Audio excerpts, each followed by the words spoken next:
नमस्कार दोस्तों, गाजीपुर टुडे के यूट्यूब चैनल पर आपका स्वागत है। आज हम खबरों के गुलदस्ता में लेके आए हैं जो 5 खबर। उनमें आप देखेंगे कि आम आदमी पार्टी के राज्यसभा सांसद संजय सिंह जब सुल्तानपुर कोर्ट में पेशी के लिए आए तो हजारों आम आदमी पार्टी के कार्यकर्ताओं ने संजय सिंह शेर है, संजय सिंह शेर है का नारा लगाया। खबरों के गुलदस्ता में दूसरी खबर है और दिल्ली के मुख्यमंत्री अरविंद केजरीवाल के पीएस के यहाँ ईडी का छापा 16 घंटे चला, लेकिन उस छापे का क्या मतलब निकला, इसका विवरण दे रही हैं आम आदमी पार्टी की मंत्री आतिशी। इसके बाद खबरों के गुलदस्ता में आप देखेंगे उत्तर प्रदेश की ध्वस्त कानून व्यवस्था, महिला उत्पीड़न, भ्रष्टाचार को लेकर के समाजवादी पार्टी के सुप्रीमो अखिलेश यादव ने विधानसभा में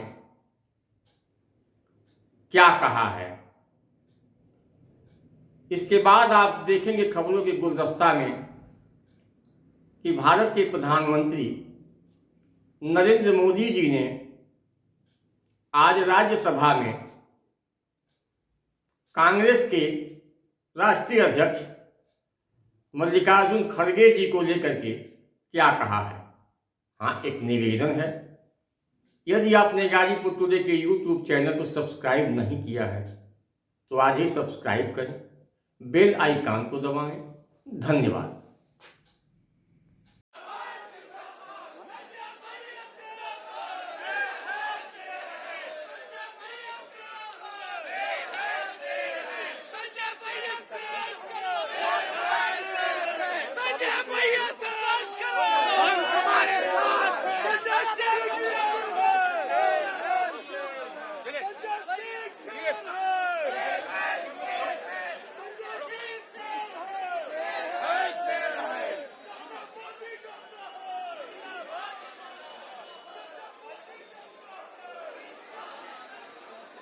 ये पंचनामा है जो मुख्यमंत्री जी के पीएस विभव कुमार जी के घर पे जब 16 घंटे रेड खत्म हुई उसके बाद साइन हुआ।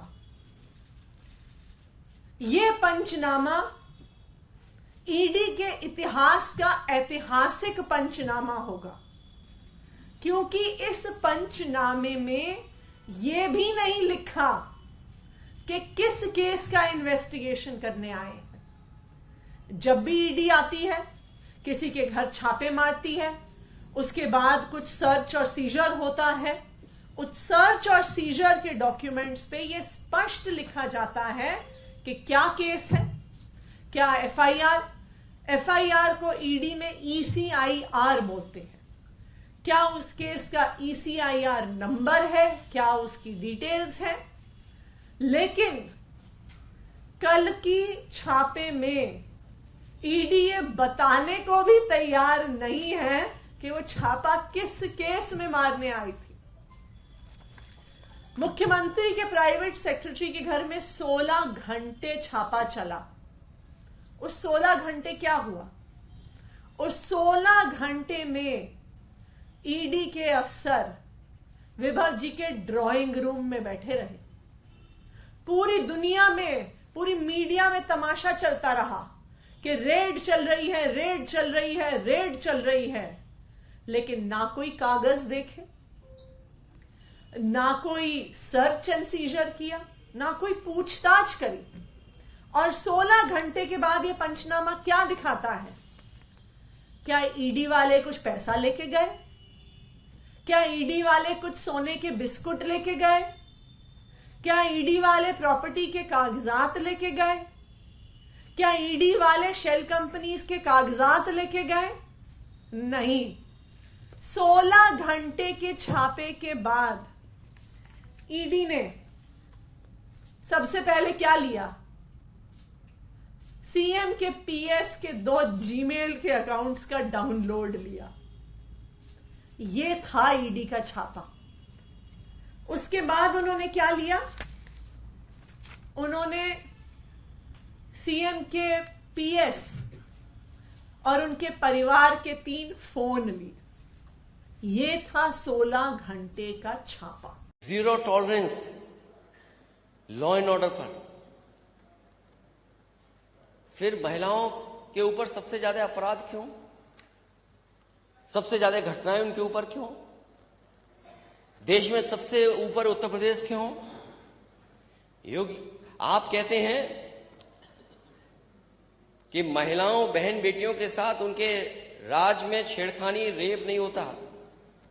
दुष्कर्मी अगले चौराहे पर मार गिराए जाते हैं। बीएचयू में एक बहन के साथ क्या हुआ, कोई आज के समय पे कल्पना नहीं कर सकता। एक बेटी और बहन के साथ क्या हुआ। जो लोग पकड़े गए हैं वो तीनों के तीनों भारतीय जनता पार्टी के आईटी सेल के मेंबर हैं। वो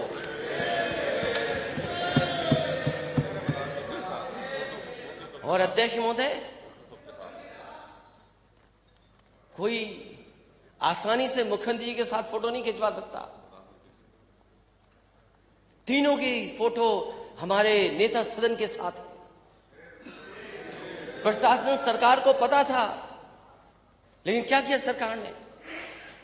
और मुझे याद है जब कानपुर में एक मां बेटी के ऊपर बुलडोजर चलाया गया था और आग लग करके मां बेटी जिंदा जल गए थे। पिता और उसका भाई देखता था, बचा नहीं पाया। जब वो न्याय मांगने गया तो उसके कपड़े उतार दिए गए। वहां के अधिकारियों ने कपड़े उतरवाए। ये जीरो टॉलरेंस है सरकार का। और उस समय डिप्टी सीएम क्या कहते हैं? उन्होंने जो ऑनलाइन बात की उससे, शिवम ये घटना बहुत ही दुखी करने वाली है, बहुत ही ज्यादा दुख है। हमें पूरी तरह से तुम्हारे साथ हैं। जब से हमने सुना है कार्रवाई कर रहे हैं। जो आरोपी हैं उन पर एफआईआर दर्ज हो गई, 302 की है। हम कड़ी से कड़ी कार्रवाई करेंगे, किसी को नहीं बख्शेंगे। तुम हमारे परिवार के सदस्य हो, हम तुम्हारे साथ हैं, पूरी सरकार तुम्हारे साथ है। जो तुम्हारी मांगे हैं उन पर गंभीरता पूर्वक काम करेंगे। अध्यक्ष महोदय, जो मांगे उस परिवार ने मांग की थी, क्या सरकार ने पूरी कर दी? क्या आरोपियों पे सख्त से सख्त कार्रवाई हो गई? क्या आरोपियों पे सख्त कार्रवाई हुई है? क्या जो जीरो टॉलरेंस की बात कर रहे हैं, उनके समय पर जीरो लॉ एंड ऑर्डर है, जीरो लॉ एंड ऑर्डर। और एक घटना नहीं, घटनाएं कितनी गिनाई जा सकती हैं। छेड़खानी से तंग आकर 30 छात्राओं ने छोड़ दिया स्कूल। गैंगरेप पीड़िता के बरेली में हत्या। बदायूं में कार्रवाई न होने से हाथ दुष्कर्म पीड़िता ने खुदकुशी की। मैं कितनी घटनाएं बताऊं। खेत गई किशोरी के हाथ बांधकर किया दुष्कर्म। स्कूल में नाबालिग से किया गैंगरेप। नौकरी की तलाश में प्रतापगढ़ पहुंची युवती के साथ गैंगरेप। प्रिंसिपल की अश्लील हरकतें सामने आई तो स्कूल से कटवा लिया नाम। दुष्कर्म पीड़िता ने दी जान। तीसरे दिन शव साथ लेकर थाना घेरने गई। सामूहिक दुष्कर्म पीड़ित महिला की हत्या। युवती को अगवा कर दुष्कर्म किया। छात्रा को बंधक बनाए तमंचे से बल पर रेप। महिला कांस्टेबल से दरोगा ने किया दुष्कर्म। कितनी घटनाएं मैं बताऊं आपको, न जाने कितनी घटनाएं हैं। और ये सरकार कह रही है कि जीरो टॉलरेंस है। ये सरकार न्यूज कंट्रोल कर रही है। ये सरकार न्यूज कंट्रोल करती है। अपराध कंट्रोल नहीं कर रही है सरकार। सरकार कह रही कि 1,80,000 से अधिक जनसेवा केंद्र राज्य में संचालित हैं। अगर इतने जनसेवा केंद्र संचालित हैं तो अपने मामूली विवाद में जमीन को लेकर के किसी को मेरठ में आत्मदाह क्यों करना पड़ रहा है? बाराबंकी में तहसील के ऑफिस में क्यों आत्मदाह करना पड़ रहा है? अगर इतने केंद्र खुले हैं, 1,80,000 जन सेवा केंद्र, तो मेरठ में आत्मदाह कर लिया, किसान को अपने आत्मदाह करना पड़ा जमीन को लेकर के। और सच्चाई यह है अध्यक्ष महोदय, जो जीरो टॉलरेंस करप्शन के लिए कह रहे थे, इनका जीरो टॉलरेंस जीरो हो गया। किसी भी मान्य सदस्य से पूछ लीजिए आप, तहसील और थाने में क्या हो रहा है।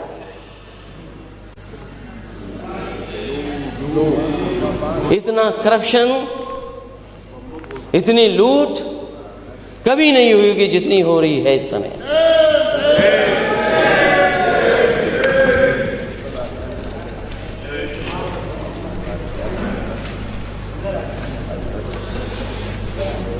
सरकार कह रही सोलर को लेकर के बहुत काम करना चाहती है।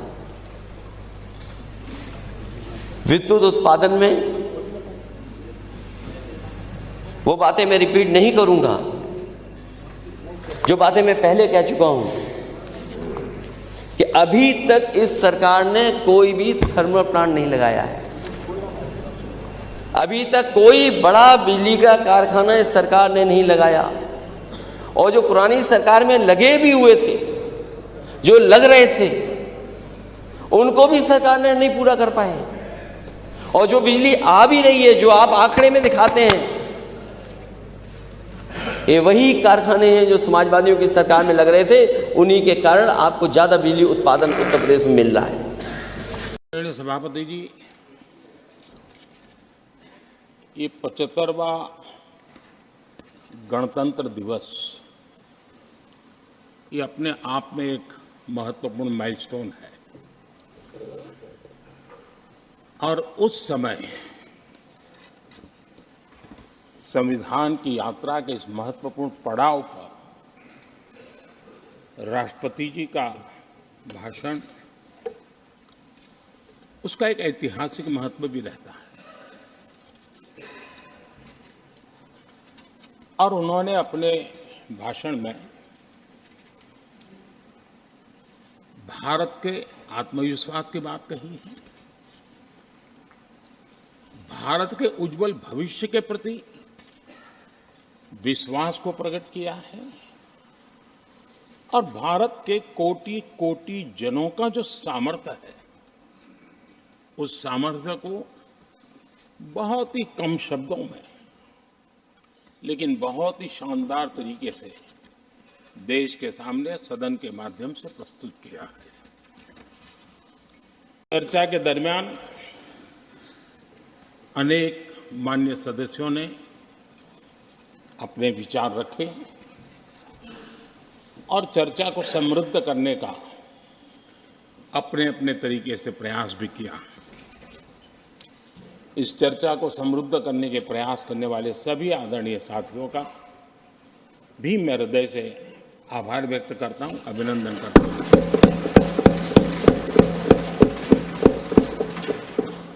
कुछ साथियों के लिए आलोचना करना, कड़वी बातें करना, ये उनकी मजबूरी थी। उनके प्रति भी मैं संवेदनाएं प्रकट करता हूं।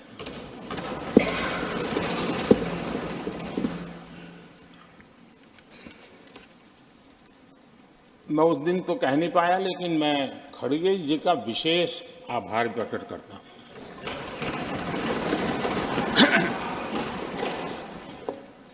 बहुत ध्यान से सुन रहा था खड़गे जी उस दिन में, और ऐसा आनंद आया, ऐसा आनंद आया, ऐसा बहुत कम मिलता है। लोकसभा में तो कभी कभी मिल जाता है, लेकिन आजकल वो दूसरी ड्यूटी पर है तो मनोरंजन कम मिलता है। लेकिन लोकसभा में मनोरंजन की जो कमी हमें खल रही है, उस दिन आपने पूरी कर दी। आदरणीय सभापति जी, जिस कांग्रेस ने ओबीसी को पूरी तरह आरक्षण नहीं दिया, जिसने सामान्य वर्ग के गरीबों को कभी आरक्षण नहीं दिया, जिसने बाबा साहब के बजाय बाबा साहब को भारत रत्न देने योग्य नहीं माना, अपने ही परिवार को भारत रत्न देते रहे, जिस कांग्रेस ने देश की गली सड़कों चौक चौराहे पर अपने ही परिवार के नाम के पाठ जड़ दिए हैं, वो हमें उपदेश दे रहे हैं, वो हमें सामाजिक न्याय पाठ पढ़ा रहे हैं। आदरणीय सभापति जी, जिस कांग्रेस के अपने नेता की कोई गारंटी नहीं है, अपनी नीति की कोई गारंटी नहीं है, वो मोदी की गारंटी पर सवाल उठा रहे हैं।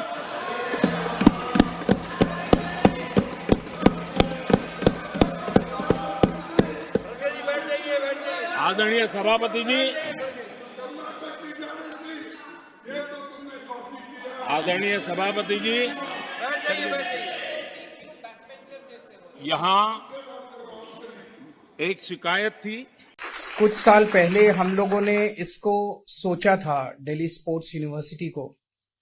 जैसे अभी एक बच्चे ने पूछा और मैंने बताया, उस टाइम हमारे मन में यही होता था कि 140 करोड़ लोगों का देश है,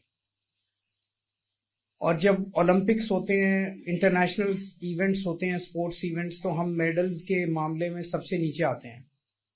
एक एक मेडल के लिए हम लोग तरसते हुए दिखते हैं और ऐसे लगता है जैसे चाइना, अमेरिका सारे मेडल वो ले गए। हमारे में क्या कमी है? हमारे में किस चीज की कमी है? 140 करोड़ लोगों के देश में कोई टैलेंट की तो कमी है नहीं, टैलेंट तो बहुत है। जैसा मैंने बताया, ट्रैफिक लाइट पे मैंने कितनी बार देखा और उस टाइम मेरी आंखों में आंसू आ जाते हैं कि वो बच्चे जो हैं, इतनी फ्लेक्सिबल उनकी बॉडी होती है जो ट्रैफिक लाइट पे वो करके दिखा रहे होते हैं।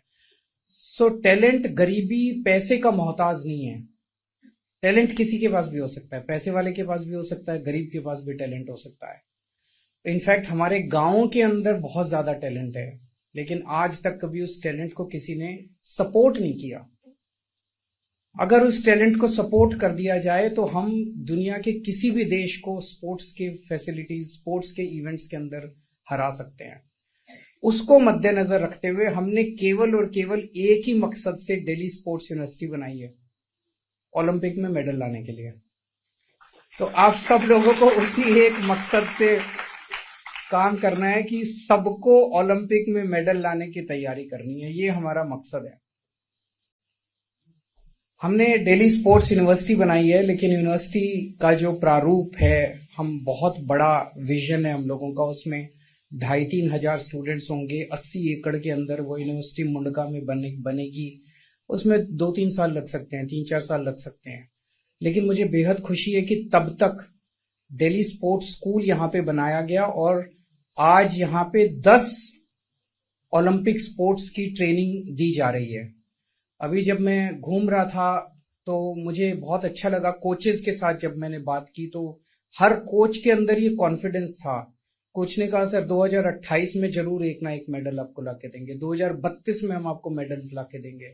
तो जो कॉन्फिडेंस है वो बहुत इंपॉर्टेंट है। इसका मतलब सबके दिमाग में टारगेट बड़ा क्लियर है, अर्जुन की आंख की तरह, कि भाई हमें ओलंपिक में मेडल लेके आना है, और वो कॉन्फिडेंस है कि हम उसकी तरफ काम कर रहे हैं और हम आपको मेडल लाके देंगे। जैसा अभी आतिशी जी ने बताया, जब हम वेट लिफ्टिंग के सेक्शन में गए तो मैडम कर्णम मल्लेश्वरी जी ने कहा कि जब वो अपने टाइम में ट्रेनिंग किया करती थी और संघर्ष कर रही थी तो उनको इस तरह की फैसिलिटीज नहीं मिली। तो यहाँ पे आपको बेस्ट फैसिलिटीज मिल रही हैं, बेस्ट कोचेज मिल रहे हैं, आपको यहाँ पे बेस्ट न्यूट्रिशन मिल रहा है। तो मैं समझता हूं कि आप सब लोगों को अब ये देश की जो इच्छा है, आप लोगों के ऊपर देश सारा पैसा खर्च कर रहा है, जितने भी पैसे की जरूरत है, आपकी सारी फैसिलिटीज फ्री हैं। जब देश आपके लिए पैसा खर्च कर रहा है, अब आपको भी वो जो ट्रस्ट देश ने आपके अंदर दिखाया है, वो ट्रस्ट आपको पूरा करना है और आपको दिन रात मेहनत करके ये सपना देश का पूरा करना है कि हमें ज्यादा से ज्यादा, अभी 10 ओलंपिक स्पोर्ट्स हैं, इसके बाद जो यूनिवर्सिटी बनेगी उसमें 20 ओलंपिक स्पोर्ट्स होंगे। इन 20 ओलंपिक स्पोर्ट्स के अंदर सारे मेडल अपने को ओलंपिक्स के हमारे पास आने चाहिए। आप लोगों को बहुत ग्रोलिंग टेस्ट से गुजर के आप यहां पहुंचे हैं। कई सारे लेवल्स के टेस्ट हुए और उसके बाद कंपटीशन हुआ। उसके बाद बता रहे हैं 10,000 से ज्यादा एप्लीकेशंस आई थी। उन 10,000 से ज्यादा एप्लीकेशंस में केवल 172 बच्चों को चूज किया गया। तो इसका मतलब मैं समझता हूं आप क्रीम ऑफ क्रीम है। और एक तरह से 6ठी, 7वीं, 8वीं के बच्चों को इस लेवल पे जब हमने आपको निकाला है, चूज किया है, और आपको अंत तक इंटरनेशनल लेवल पे जब तक आप खेलते नहीं है हम आपको सपोर्ट करते रहेंगे। तो अब आपको मेहनत करनी है। अब आपके ऊपर है कि जो ट्रस्ट देश ने आपके अंदर दिखाया वो आपको पूरा करना है। और अभी एक बच्चे ने पूछा कि आप हमारी कैसे मदद करेंगे। हमें स्पोर्ट्स नहीं आता, ना मुझे आता, ना आतिशी को आता, और ना हमारे डायरेक्टर एजुकेशन को आता, और ना सेक्रेटरी। स्पोर्ट्स आप लोगों को आता है, स्पोर्ट्स कर्नम मैडम को आता है, मलेश्वरी मैडम को आता है। आप हमें जो बताएंगे कि हमें ये चाहिए, हमारे को ये फैसिलिटी चाहिए, हमारे को ये और चाहिए आगे बढ़ने के लिए, ये हमारा कमिटमेंट है कि आपको किसी चीज की कमी नहीं होने देंगे। लेकिन बताना आपको पड़ेगा। आज मैं आपको कहूं मैं ये करूंगा, मुझे तो पता ही नहीं कि स्पोर्ट्स क्या होता है, मुझे तो एबीसी नहीं आती रेसलिंग की, मुझे तो एबीसी नहीं आती टीटी की, मुझे तो एबीसी नहीं आती लॉन टेनिस की, पर हमारा कमिटमेंट है। कमिटमेंट इसलिए है कि हमें यकीन है कि आप हमें ओलंपिक्स के अंदर एक दिन भारत का नाम रोशन करके दिखाएंगे।